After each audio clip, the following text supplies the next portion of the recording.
Starting the show in my neighboring country, Kenya is suffering from the worst drought in over 40 years. Now, farmers have reported that their boreholes have dried up, while others have requested the government to provide them with water instead of subsidized fertilizer. Now, we do ask, how are farmers coping and what is being done to support them? Let's take a look.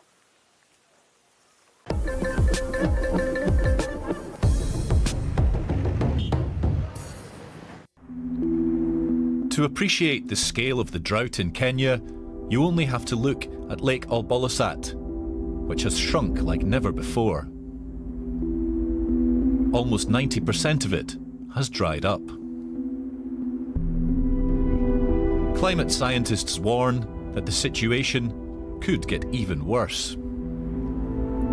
Most climate models predict that extreme weather events, such as drought, are likely to become more frequent and more severe. At least that is mainly due to the global warming and climate change. These images from June 2019 show the lake a few weeks after the rainy season. An important habitat for animals like the crowned crane and the hippo.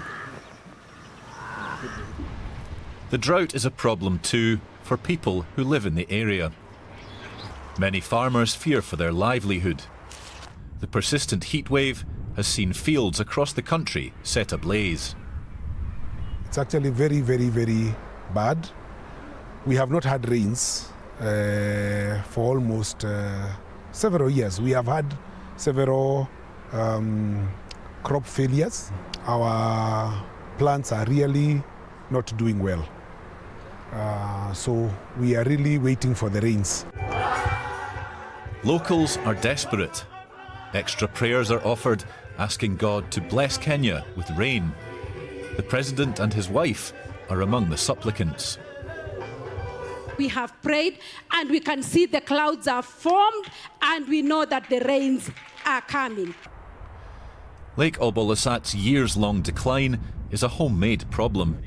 Local conservation groups say a lot of soil has been carried into the lake following deforestation and construction work. On top of that, people often draw groundwater from the area. Part of the water in this lake comes from the hills behind me. The hills have a lot of underground water. There is no control or procedure that people there should follow to get their water. It's vital that farmers use water in a more sustainable way. That's one of the goals of the Nairobi Water Fund. Gutters and basins mean that water can be collected during the rainy season and then used to irrigate fields.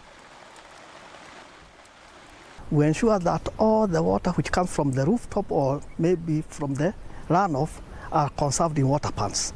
That is one of the technologies. Also, we show the farmers how to terrace their runs, especially the ones which are slopy, and ensure that those terraces are stabilized with napier grass so that they can be able to capture all the water which erodes the soil into the rivers. The fund is already working with a network of nearly 16,000 farmers. They're harvesting enough water to irrigate almost 2,000 acres of horticultural crops over a 3-month period. David Kamau is among the farmers benefiting from the project. The new methods mean he has enough water to irrigate his crops, even in times of drought, like now. The Nairobi Water Project provided me with a water pan. And I can irrigate by using gravity to pump the water and use a sprinkler. His farm borders a river, but Kamau uses a water pan, a small reservoir, to irrigate his fields and save valuable water. Climate researchers say that sustainable farming techniques like these can help ease pressure on farmers. Even as we go into a possible failed rainy season, we are not likely to miss out on rainfall, especially in the peak month of April and May for the coastal region. So we advise water conservation measures, including water harvesting, and sustainable use of water. The threat to the lake will only worsen if human activities don't change. But more sustainable water usage could help prevent it from drying up.